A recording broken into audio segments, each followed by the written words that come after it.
What's good? We're here with the first episode of the Ambitious Stars podcast, where we will be interviewing Jason McCoy on how to survive as a freelancer. Jason McCoy is an internationally published photographer and nationally recognized creative. He is also a photographer, educator, and creative artist panel speaker.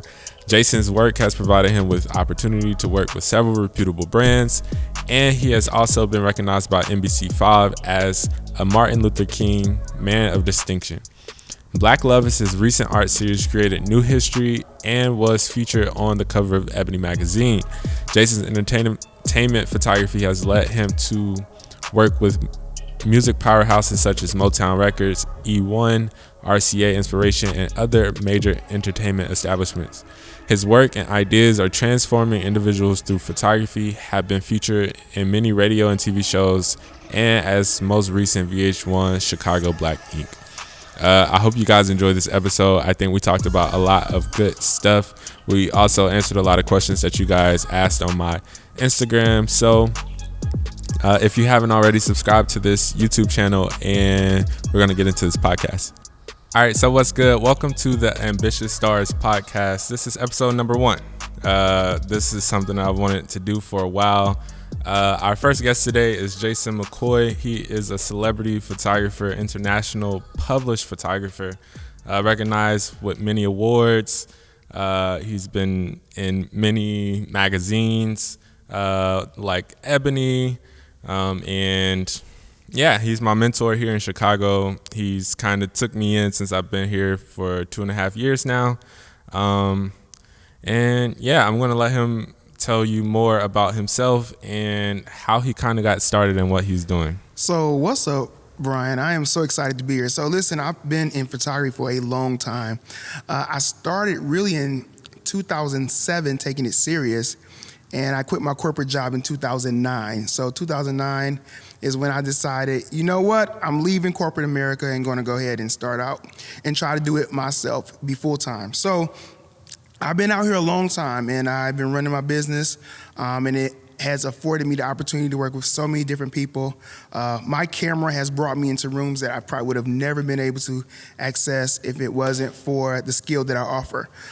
So I've worked with so many celebrities, so many prominent people, politicians, speaker, communicators, but from all walks of life. So not even just all the shiny pieces and the well-known people, but outside of that, regular people or people that I would have never been in contact with that do so many different things, from teachers to teaching at schools, teaching in the inner city. I've done a lot with photography, and it has opened up doors for me to do things that I always wanted to do, so I love what I'm doing. Got you. Yeah. So we're going to hop in right now into, when was the first time that you knew, or when was a chance that you had the thought that this could be a career for you? I think while I was working my corporate job, I used to do corporate sales in 2009, before that, but I was working in corporate sales, and I had a lot of friends, or I had 2 friends who are full-time entrepreneurs, and they didn't depend on a corporate job or a corporate check. And I said, I wonder if I have the ability to have that same type of luck. I wanted to be able to make my own schedule. I wanted to be able to do things, take my own vacations, do things when I wanted to do it. So I decided, I don't know if it was going to work or not. I just decided to quit my job. I talked to my mother, and my mother was like, you know what? You're only young once. So if you're going to try it, do it right now while you're young. So if you need to come back to the workforce, you can. So I wrote the letter up, put it in the desk, and it stayed there for 3 months because my boss was off of work for whatever reason. And when he finally came in, gave him the letter, and they thought I was joking because I was doing really good at my sales job. But yeah, I wanted freedom. So 2009, I decided, hey, I'm going to just jump out here. So I didn't know if it was going to work or not. I just jumped. Got you. You can bring the mic a little bit closer to you. I mean, okay. They're clean.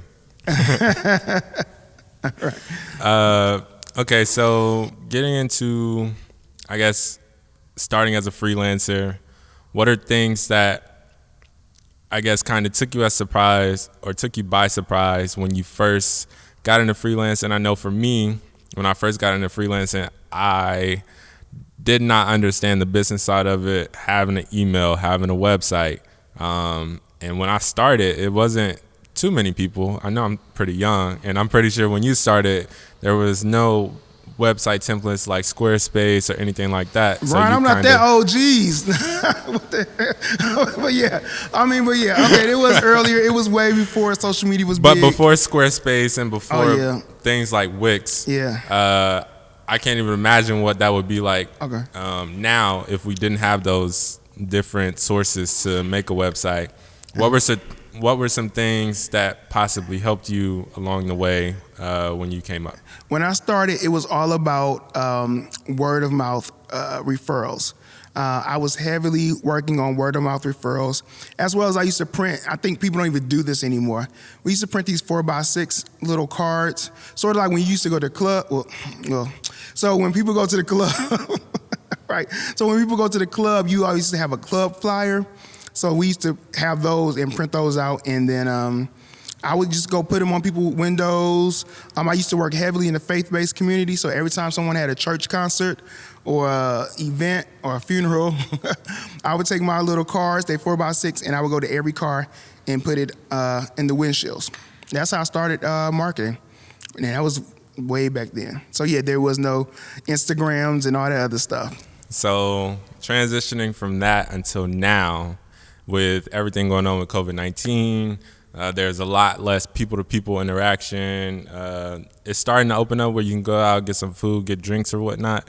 But what are you doing to network now with COVID-19 and everything else that's going on? I'm trying to be more of, I call it a DM monster, And when I say that, I don't know where I came up with that term from, but it's those people that's always in the DMs. Mm-hmm. So I'm trying to be more in the DMs, trying to send messages, connecting with people. Obviously, I'm spending money on ads because those can work for me when I'm not working. So you want things to work for you when you're absolutely not working. So spend money on ads. When you get money from whatever job, take a portion of that because it's called marketing budget. You always should have a marketing budget, and that needs to go into your marketing. So Facebook ads is part of my strategy. Facebook and Instagram ads. Okay, so as a freelancer and being, I guess, consistent, not only with your work, but with the business side of work. So sending out emails, making sure you get back to everybody, making sure everyone has their photos. What is your strategy for staying organized as a freelancer? My strategy is I use a CRM tool, which is called it's a customer relationship management tool. I use 17 Hats, but there's so many other CRMs available, which allows me to document when customers are coming in, organize my leads, send emails, know which emails then went to who, create workflows that send out email automation for me so I don't have to constantly send those emails out, and keeps my calendar. It's all in one digital space online that I can access from my phone or my computer. So the way I stay organized is using a CRM tool. Like and I learned that in sales. When we worked in sales, we always had to keep our customer base. We need to know what was going on. We need to know what sales were happening, what sales didn't happen, what jobs are still waiting for responses. So I just applied that same thing to my photography business. Got you. So do you have any stories before that 17 Hats could have helped you with? Like, say maybe you had a client and you just lost track of it. I used to be really unorganized. I mean, at the beginning, I didn't understand. So when I quit my job, I just thought, I don't know how I thought customers were going to stay in contact. What happens is what you realize, someone may reach out to you, but the thing is you may forget to send them a message, or you may forget to follow up. And every time you don't follow up, you're losing money. What they say, the money is in the follow-up. So every time you don't follow up, you lose money. And the thing is, when you don't know where to follow up, it gets, what's the word? I think it gets, It gets frustrating because what happens is it makes you want to stay away from your business because you're so unorganized. The more organized you are, the easier it is to sort of go ahead and do what you need to do. But there was times where I was so unorganized and I didn't know who I didn't send messages to. I didn't know who hit me up. I didn't know how many leads I had. It was an unorganized mess, man. So having a CRM tool, I think everyone will realize once they start working in this business or whatever business it is, if it's creative business, once you start realizing that, okay, I'm getting more customers in, but I'm not converting, which of course means I got a lead or someone inquired and then they didn't go to a sale. Once you start getting so many leads and not enough sales, you're going to start realizing that there's something wrong and you need to start figuring that out. And the only way to figure that out is to keep track of your numbers. And if you don't know what's coming in, what's going out, that's budget-wise, that's customer-wise, you will always be wondering what's going on with your business. You can't understand your business without knowing the numbers. So you have to know the numbers. So how important or how much effort and how much time and how much, I guess, percentage of budget do you put towards marketing every month or during the year maybe? So I'll say about 25% of everything I make towards my marketing, because out of everything, you only can get more by investing more. So that's how you're going to keep customers coming back. That's how you're going to be exposed to new clients, is by investing in marketing. We're trying to even take it up a whole nother notch this year and going into next year as we try to expand the customer experience. There's a lot of people that do what we do. So we have to find ways to stand out and be uniquely ourselves, and not just try to compete on price or try to compete on style, because I mean, I've been out here a while, so there's a lot of people that shoot just like me now. So, but I know the things that make me unique, and it's not just my photography, but it's the experience, it's my customer service, it's my timeliness, it's my professionalism. All those things matter, definitely when you're building and working with larger brands and more, I'll say more higher end people. Got you. So going into that, I feel like a lot of creatives look at people, they have envy almost. They're trying to figure out, well, he got this client, this person's always shooting, basically they're looking at somebody and just like, why not me? Why isn't this me? And I found myself doing that from time to time in the past, just trying to figure out, what am I doing wrong? Have you ever had that experience? And if so, how do you get that out of your head? I've definitely had that experience before. Well, then later on, I realized that I was not doing the things that I needed to do to attract that type of client. I was not in the places I need to go to attract that type of client. I did not invest the money that I needed to attract that type of client. So yeah, people can get on social media and think, oh, wow, that's cool that they did that and they did that, but you don't know the whole reason behind it. Number one, they could have shot it for free. It could have been just a free shoot. Number two, they might have knew somebody. It might have been a favor that their parents might have owed, or that was owed to their parents. There's so many different situations behind why someone may be working with another person. It's so, you never know that behind the scenes, but the biggest thing is to be prepared. So it's by having a proper website. It's by having proper marketing materials. It's by making sure that you out there doing what you need to do. It's by having the proper equipment, because what if they call you and you don't even have the proper camera, the proper lighting, you don't know what props to get or how to get props. Like, you don't have connections, and when I say connections, that means hairstylists, makeup artists, wardrobe, prop design, or settings. If you don't have those connections, those are the connections of an established photographer, or even just a photographer that has the ability to work with a higher end client. You got to have a lot of stuff in place, and the thing is, people want to skip all the little spots and go straight to the big things, and without a foundation, you're gonna fall. Got you. So leading into starting out. Mm-hmm. So starting out, you typically have to do a lot of free work. Yeah. And I think in today's time, a lot of people don't want to do free work because a lot of people want to make this a career right off the jump. Mm-hmm. And for some people that works, and for some people it doesn't. I guess it just depends on their networking and the connections that they have, they might just start off getting paid right off the bat. Yeah. So for you, when is it a good time to do free work? And if you're doing free work, what should you look for in that free work as benefits? There's no such thing as free work. So I never look, there's nothing I do that's free work. There's jobs that I do that I don't get paid for. But I don't call it free work because I'm getting something else out of it. I might be getting marketing. I might be getting knowledge. I might be getting a mentorship. I might be creating an opportunity. So those are the things that I'm looking for. So as in free, I don't do anything for free. I do things in exchange for value.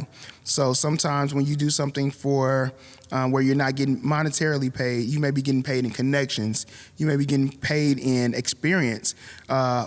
Just being on set and someone seeing your face will allow them and give them the opportunity to hire you for something else in the future.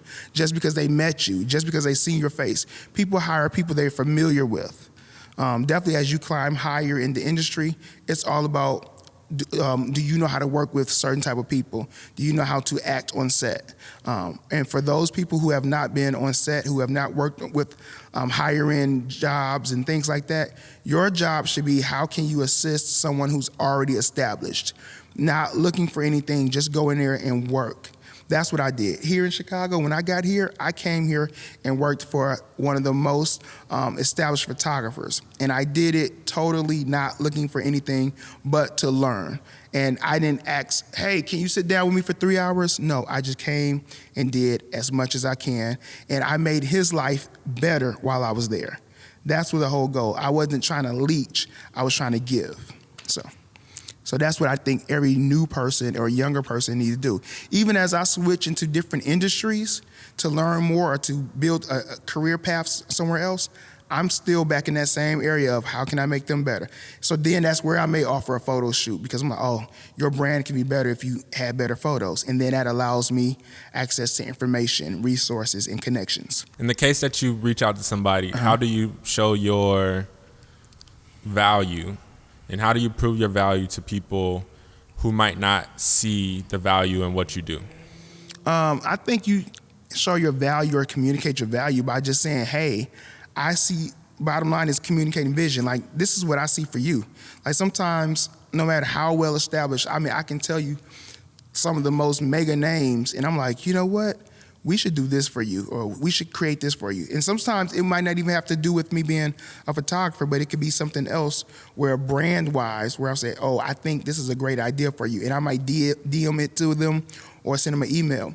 And by me just making that connection and that communication, that opens up the doors for other things. But bottom line is just look to be of service and to submit without getting paid or without looking for anything in return. So you don't have to communicate, how can I do this for you? Just submit something, say, hey, this is the idea I have for you. And if it sticks, it sticks. But bottom line is, they may not respond the first time. They may not respond the second time, but you just have to be persistent. I can give you a prime example of one person, and she know who she is. She hit me up so many times, and she kept in so much touch. I think weekly, it was just like, okay, you know what, girl, just come on into the studio. At least let me meet you. And she ended up being an intern. But it was, at first, I was like, no, I'm good. I'm not really looking for any more people. And she was so persistent. And the funny thing is, one day where I needed somebody, she was available. And I was like, you know what, come on in. And she ended up working with me from that time on. So persistence. Got you. So let's get into mentorship. That's kind of how I met you. I reached out. I was just like, hey, I just moved to Chicago. I'm looking for a mentor. I'm looking to, see if I can help you out anyway. And you DM me back, and you were just like, hey, come to the studio. Let's talk. Let's see, what you're trying to get or what do you want out of this mentorship. So when it comes to looking for mentors, how important is it? And also, how do you know that if this is the right fit as a mentor? So when you're looking for a mentor, it goes back to just trying to be of service, because you can't automatically receive a mentor, what happens is the mentor decides, oh, you know what? This is somebody I'm going to take under my wings and connect them with things. So there's nothing you can do to be a mentor or be a mentee of someone. They have to decide to mentor you. So what you can do is reach out, be available, help out, assist, and then the one day they're going to say, so what do you think you need help with? What do you, or they may not even ask you that question, but they just may start connecting you with people, connecting you with different things, giving you information, sharing special information with you that they would not normally share with just a regular person. So mentors choose you. You don't choose mentors. And you can be around someone that you aspire to be mentored by, but the mentorship comes with them imparting and giving you information. Okay, so for this segment of the podcast, we are going to answer questions that I reached out to my Instagram followers to see what questions they had for surviving as a freelancer. And it's kind of a speed round, I guess, but we'll, take accordingly to, I guess, the question and how deep it is. So the first question is selling your worth to a potential client who wants more for less. And when I hear that, I just think maybe someone comes to you and is just like, hey, I got $200, but I want your $1,000, $2,000, $3,000 service. How do you approach that? And I know we talked briefly on how it can benefit you in other ways. Okay. But I also know that we talked about maybe meeting in the middle for what you can do for the amount of money that they come to you with. I mean, that's really the answer right there. Is like, you have to decide, okay, is this going to be beneficial for me if I do lower my rate? And then if I lower my rate, what can I get in exchange to fill the gap for that value? Or should I just not do it? Like, if it's something I already have in my book, or it's something that is not going to appeal to my target audience, then if I don't need the money, I'm just going to pass on it. Like, all money is not good money. And if it's something that is going to overwork you, overtax you, not give you value, not help build your brand, not help reach your target audience, and not give you examples for future work, then in that case, you might as well just not do it. That's my personal opinion. But if you are a starving artist or someone who just needs to make a buck, you have to do what you have to do to feed your family or to survive or to pay your rent. Do what you have to do and then try to make the most out of it. And if I had to make the most out of a situation, the way I would make the most is to get as much marketing material as possible, to shoot extra stuff as possible. Get a contractor sign permission to use as much of the footage, as much as the photos as possible, then get a testimonial, and then try to connect with everybody else that's on set. Got you. Okay, so the next question. Oh, and the first question comes from Stuart Elmore. I'll put his name on the screen. Okay. And if you're listening through podcast app, Stuart Elmore 95 on Instagram. The next question comes from Austin. And his question is, do you have any passive income? And if so, what is it? The passive income that I do have is I have online coaching program. I have online lighting classes. I have a book online. So I have some products that are already created and that are selling virtually all day and all night through Facebook ads, through Instagram ads, and through when I do my lives and people ask me questions. Mainly, like, a lot of the questions that people always ask to me, or they want lighting questions, I just send them to jasonmccoyeducation.com because that has everything. I don't have to, there's only so much you can do in a DM. So I'm going to always create an asset where that can serve the person. So it's all about serving people, and it does provide me passive income. Got you. So the next question comes from Joshua Villacaston. He says, how do you price your work as a freelancer? How do you price your worth as a freelancer or work? I mean, wow, that's really different, or that's difficult because everyone's is in different cities. So if you're in Chicago, New York, LA, your prices are going to be different than someone who's in South Dakota or whatever, in most cases, because most times you want to take your bills, and they got a whole ratio of how you do your bills, and divide by the number of hours you want to work for the week, and then divide that by every day and how many days you want to work. It's all of that. So you can do that, And if you go to, I think, the PPA, which is Professional Photographers Association, I think they have the calculations on there, but you can find that on Google. But outside of that, really, artwork is subjective. So technically, you can start with a price, and if you're not selling, go up, go down. And if you are selling and you're constantly getting booked, then you can raise it. So I know that's like a very vague answer, but if you want the professional answer, you need to go to Google and Google how to price your work and use the little calculator thing and take your expenses divided by the number of hours you want to work a week and then divide that by days. But yeah. So what are some things that you take into factor when pricing?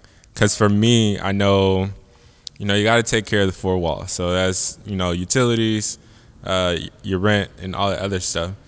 So how do you price efficiently in order to take care of all of that, as well as be able to, have additional money for marketing and have additional money for, your creative space where you want to maybe do a shoot or something extra?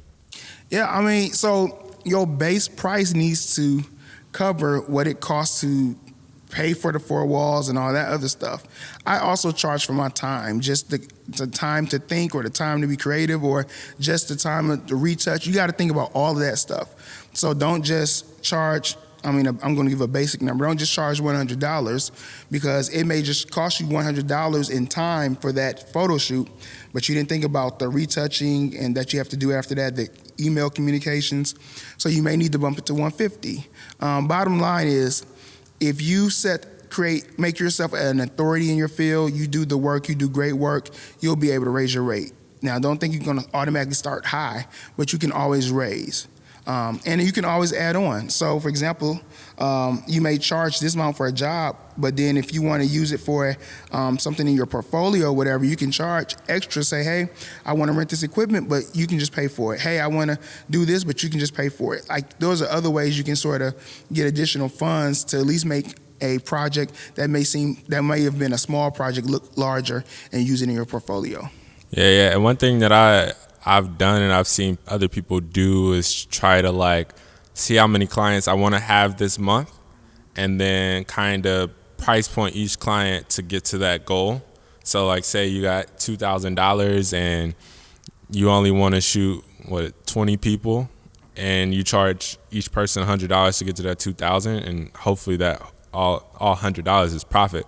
But to look at it in, I guess, a more technical way where it's just if I have 20 clients and I only want to shoot those 20 clients, but I need to make $2,000 this month, I will, have to charge at least $100 per client to get to that 2,000.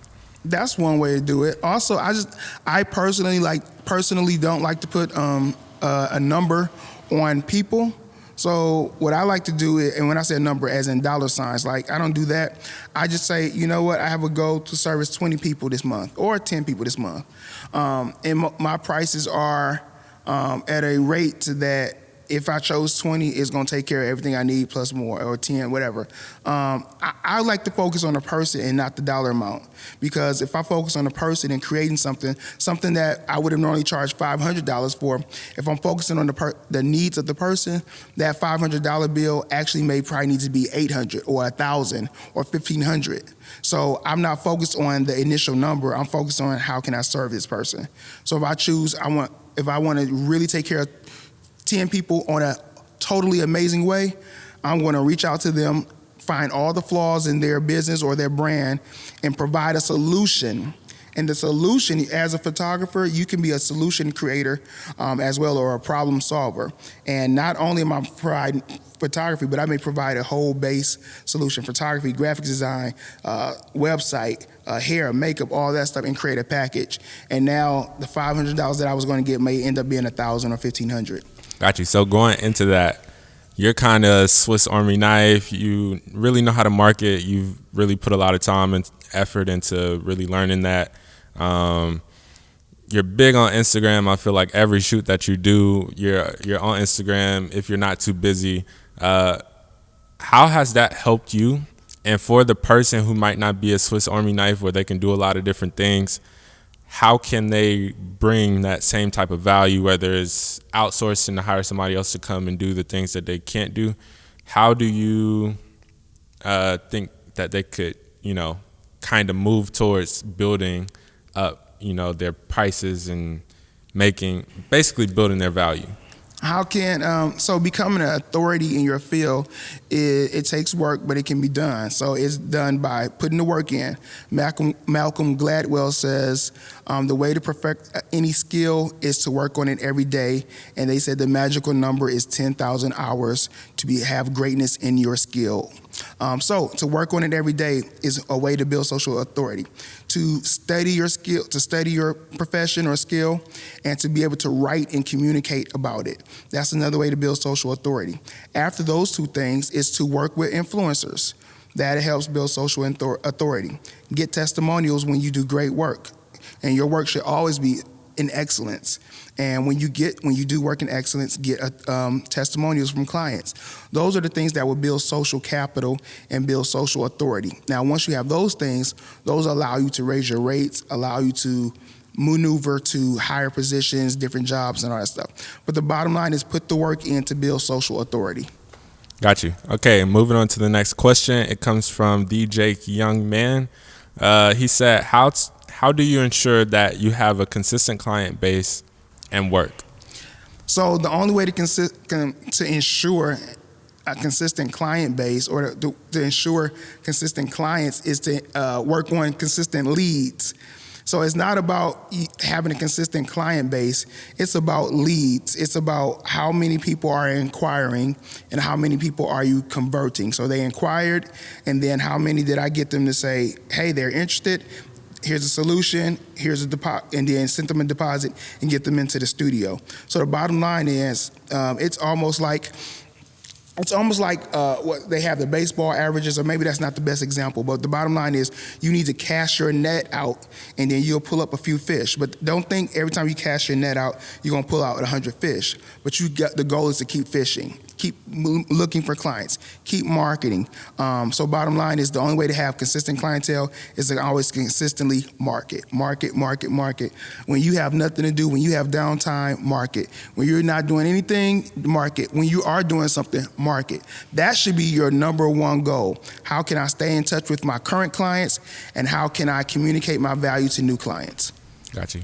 Okay, that's a good lead into our next question. This one comes from Daniel Livingstone.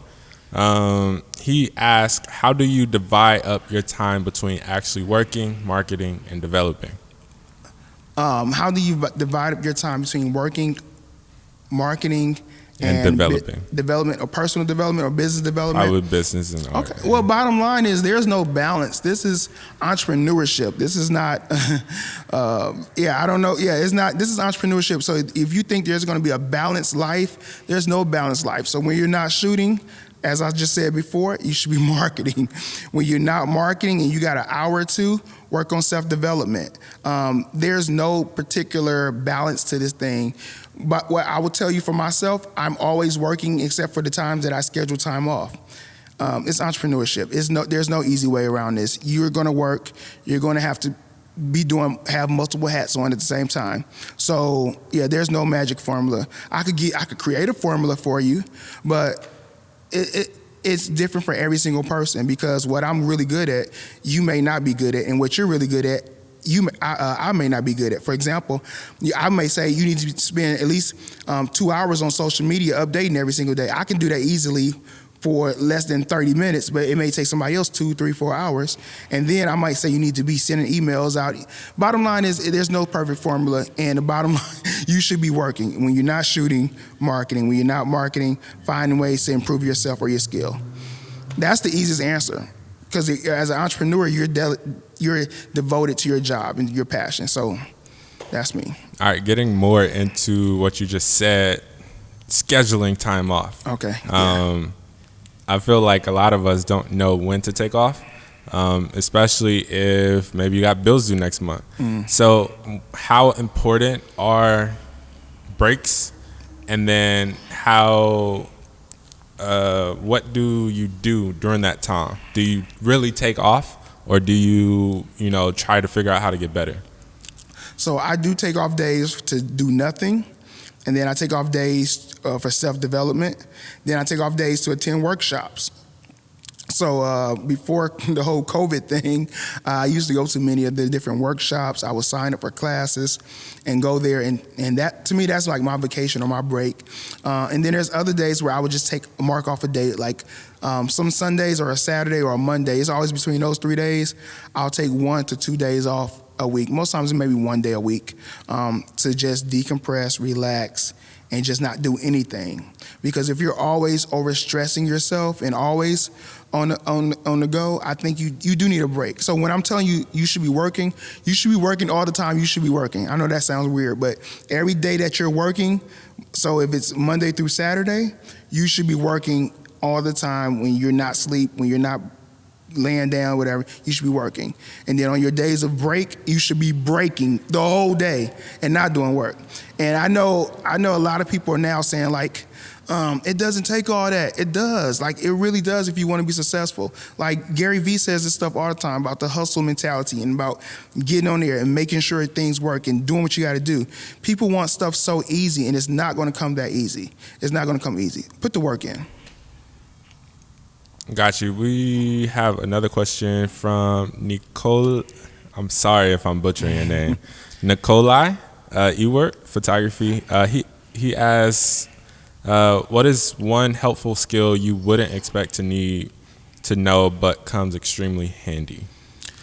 I think the biggest skill that most photographers don't think about would be sales. The ability to constantly get rejection and to keep going and keep going and keep going. Most times as creatives, we're very creative, but we don't know the ability of following up, the ability to send that email, the ability of marketing. Those are important skills to stay in any type of business. So if you really want to stay in business, I will learn sales. Like, that's the biggest thing. So I love Jeffrey Gitomer. His books are amazing about sales. Grant Cardone, who is like the hot guy right now when it comes to sales, they have great information, even though he talks about real estate and car selling. All that same information can be applied to photography. You got to put the work in. You got to go there and learn sales, because sales is what's going to take you to the next level. And the next level is after you max out yourself, then it's about how can you duplicate yourself.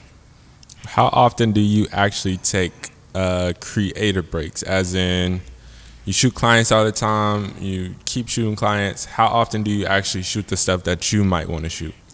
You know what? That's different. Like, sometimes I'm really busy where I don't even have time to create my own stuff. During COVID, I had some opportunities to create some custom things or my own stuff. I need to schedule more time for that. I don't schedule time for that because I'm actually just busy producing for clients. But I am going to do that because there's a shift in direction or a shift of some things I want to be hired for. So I will have to do some test shoots or do my own creative work to do that. But how often you should do it, bottom line is you should be always shooting. So if I'm ever not shooting for clients, I am doing creative work. But yeah, I don't have a special recipe on that. The bottom line, you just got to have time for it. And right now, I don't have time for it yet. But as soon as time open up, I would love to do some freelance creative work. Got you. Okay, so this is going into kind of like a quarantine-ish type vibe, but how was your life during quarantine? How prepared were you before everything happened, everything kind of shut down? And what can creatives do to prepare and brace themselves for possibly another time? Or a lot of people are saying that we could shut down again come the fall. How can we prepare now not to be left, hanging dry and, not have any income coming in? Okay, let me break that down. So the first question was, how was I before COVID? Before COVID, I was cool. I was just living life, not knowing anything was going to happen. I've always believed in having an amount of savings stacked up. I've been a full-time photographer for so many years, so I know that there's highs and lows in this business. There's times where you're super busy, and there's times where it's you're not as busy. Definitely, like my slower times normally is June, and that's the time where everybody's going on vacation. June, July, where all the families, all the doctors and lawyers and everybody's going on family vacations, so they're not doing shoots. So I normally budget for that. So I always like to have a backup of money. So before we went into COVID, I did always have a few months of living expenses already stored up. So I wasn't totally scared, but it was still something that was wondering when I didn't know when we was going to get out of the whole pandemic. I mean, I guess we're still in a pandemic, but I didn't know when we would be done. But what I did even during the pandemic or when we were locked down is I just know how to pivot. Like I'm never going to get, as an entrepreneur, you should always know how to pivot and not be stuck. So when I was stuck in the house, I started creating products. I started doing more consulting. I started doing a lot of social media marketing. So I just know how to pivot. So whenever you feel like you're stuck, whenever you feel like you may not be able to continue on in one area, you just pivot and find what other skills that you're good at and put those to work. Like there's nothing to lose out here. And I think fear is what stops a lot of people because you're always worried about what someone is going to say, that you're not going to be successful, but you never know until you start. And I will say that during the pandemic, definitely one of the months was an extremely successful month, and it had to do with me not shooting at all. Like I literally didn't shoot for a whole actually it was more 2 months, but for that 1 month, I didn't shoot at all, and it was one of my most successful months. And that's because I tapped into some of the other things that were in me that I never really did because I was always busy shooting. So yeah, and then bottom line is for the future, if you don't have a savings, get some money saved up. I want to say, I'm more of a cautious person, so I would like 6 to 9 months of emergency savings saved up. If anything goes wrong, you can last for your basic essentials for 9 months, or at least 6 months. So get that money saved up. So now if you don't have any money in your account, or if you only have $100, you need to take every job you can almost and build up a 6-month savings. So do that now. So, when should creatives start investing back into themselves? As creatives, we continually invest in ourselves, which leads to our value growing. However, we should save as well. So, how much should we save before we invest in new things like gear and other things? And I know we just said, 6 to 9 months. But when is the right time to invest in gear to grow your value in your company? So, I would say start invest in gear after you have 6 months of savings saved up. Now, the only exception to that is if one investment is going to increase your worth maybe 2, 3, 4 times, where you can make more money quickly to get to your 6 month savings, then go ahead and make that investment. So bottom line, anything that is fundamental, essential for you. So if it's let me rephrase that. If you have a camera and your camera is broken and it's not working, invest in the camera first, of course. Computer, if your computer that you do your retouching and everything is broken and it's not working, fix that first. But outside of that, survive on the basics until you get 6 months saved up. We don't know what the future holds. And also outside of the pandemic, you can break your leg, you can hurt your arm, you can hurt your finger. So much can go wrong. So you need to have some money saved up. I'm trying to tell you, if you have 6 months of emergency savings saved up, you're not so quick to jump on jobs that you wouldn't normally take. You have more authority and credibility when people ask you, is this your pricing? You have security to say, yes, this is my rate. I will not reduce my rate. Because you're coming from a place of enough, that I have enough and that I don't have to take this. If you are living in a mode of desperation, people can smell desperation easily. And when you're desperate and you do desperate things, the results are horrible. You'll take jobs that you don't want to do. You won't perform well. You'll hate what you're doing. And then you will second guess, is this even what you're supposed to be doing? So get your money saved up first and then start investing. Got you. So I think that just about wraps everything up with this episode. This is the end of the first episode ever. I have some more episodes coming up that I think will be just as good as this one. So stay tuned. Subscribe to this YouTube channel and subscribe to our podcast. And yeah, more to come. Leave a comment down below if you have any questions that you would like me to give to Jason that you might have about anything that we talked about or anything we didn't talk about. And if you want to see Jason back again, let me know. But until next time.